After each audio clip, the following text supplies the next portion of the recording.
Hi students, and welcome to Unit 1. Let's take a look at our workload for this unit. You'll notice first that you want to double check and make sure that you've read the course syllabus, the course announcements, and that you do have a copy of the course textbook.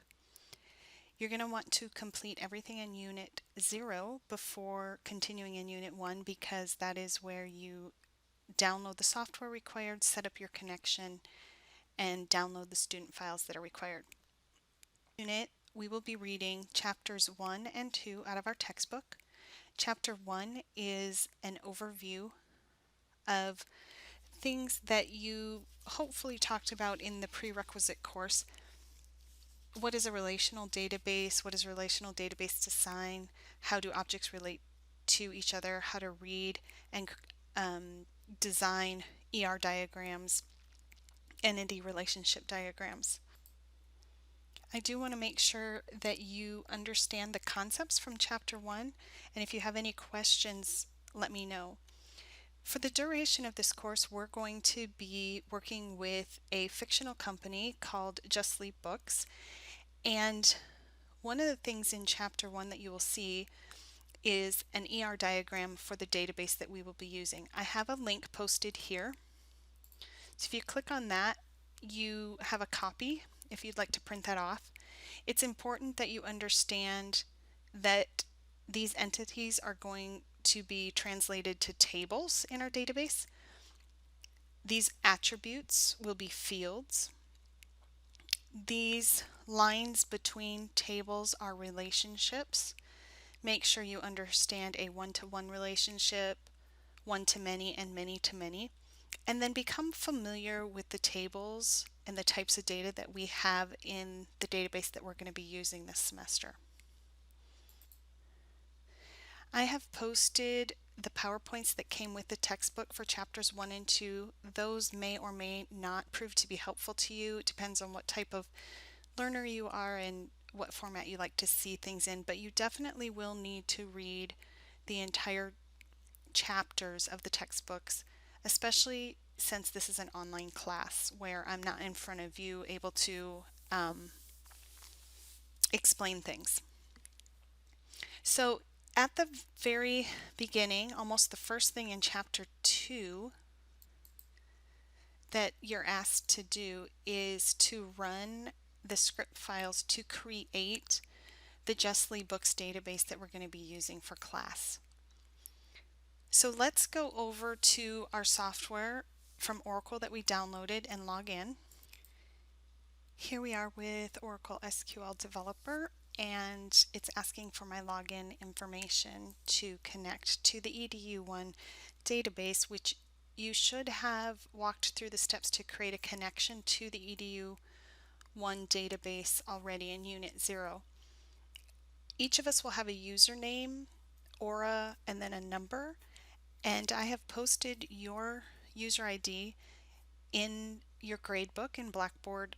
You'll see it's one of the first columns that appear in your gradebook, so make sure that you have that. And I've also posted the default password, and you will of course change your password. So let me log in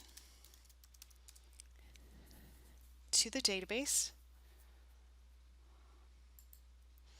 You'll see that it's loading. And when you're connected, you will see a window to the EDU1 database. One of the first things you're asked to do in Chapter 2 is to run the script called jldbbuild.sql. That was one of the student files that you were asked to download and save in Unit 0. So I'm going to go find that file on my apparently messy desktop, and I'm going to open it. This is a file of a bunch of different SQL commands in a script that we need to run in order to set up the database. You may notice the first time you log in, if you try to run any of the commands in the book, like describe an object, you'll get errors that the objects don't exist because there is nothing in your database yet. So that's why we have to set it up. So when you open this JLDB build script, the JLDB build script is a set of SQL commands that will be run to set up the objects in our database and to populate our tables so that we can do some of the work that we need to do in the first few chapters. To run the script file, once it's open, you've opened it, and notice it doesn't have any numbers behind it. I think there were like a build 5, build 8, build 9. Those are for later chapters. So this icon in the software will run the entire script, all the commands in it. This run statement button will only run one statement at a time. Our SQL statements always end in a semicolon. If I were to push the run statement, it would only run the first statement or whatever statement I had my cursor on. So what you're going to do is open it and then simply click on the run script button. And you'll notice it's running through the script, and down here is the feedback or the output. Don't be concerned if you see a bunch of error messages at the beginning. The first thing the script is trying to do is drop or delete all of the objects out of the database. And when it does that, you're going to get an error because there are no objects to drop because this is the first time that you've created it. If you mess up something or are afraid that you've messed up something and you want to recreate the database from scratch, you can always come back and run this script, and in that case the drop commands will be successful. It will get rid of everything, and then it will recreate the tables and then populate the tables. So make sure that that runs successfully, and then you can verify the objects existing by, for example, the describe command that your textbook will talk about.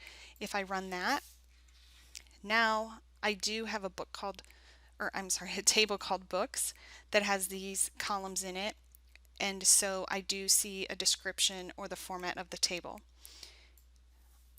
I can also select everything from books, the table books, and it will return all of the rows of data in the table. So that's how you're going to set up the database for the textbook. And back in Blackboard, you see there's some more instructions you need to read there and some images. After that is all set up and your reading is completed, you do have a hands-on assignment from Chapter 2. You're going to do the hands-on assignment at the back of the textbook where you create some SQL commands. I would like you to save all of your homework in one file, and it will be your name _1 because this is unit 1.sql. I've provided an example of how that might look. I want to make sure that you understand that I expect some comments in it so that your script is well documented. For example, your name, the name of the class, what unit and chapter we're doing. And then there will be like 10 or 12 problems, and you see here that I've made a comment. This is number 1, this is number 2, this is number 3, and these aren't the solutions to your problems, so they're just examples. In a script file, 2 dashes can be used for a single line of comments. If you have comments that you want to go across multiple lines, you would start it with a slash and a star and then end it with a star and a slash. So back in the script file, you see this double dash allows the software to identify this as a comment and not a command. Up here, I have chosen to use single line comments, but I could have just as easily put a slash and a star here at the start, and then way back here put a star and a slash, and that would have included everything between it as a comment. Make sure that you run all of the commands in your script before you turn it in. When you're ready to turn it in, and please do follow the naming conventions that I've asked for, you're going to click on the assignment title and it's going to open a submission area where you can attach a file. So you're going to browse your computer and point it to where the file is saved and then attach it and then click submit. And then finally, there will be a short little quiz over the reading that you did in chapters 1 and 2. You are allowed to take the quiz up to 2 times, and then the higher of your 2 scores will be what is recorded in the gradebook. You have a limit of 20 minutes to take the quiz. It automatically closes after that. And our quizzes will be anywhere from 10 to 20 questions, multiple choice, true, false, mostly. So that's our workload for Unit 1. Good luck. It's exciting to start doing some coding in SQL, and I look forward to seeing you next unit.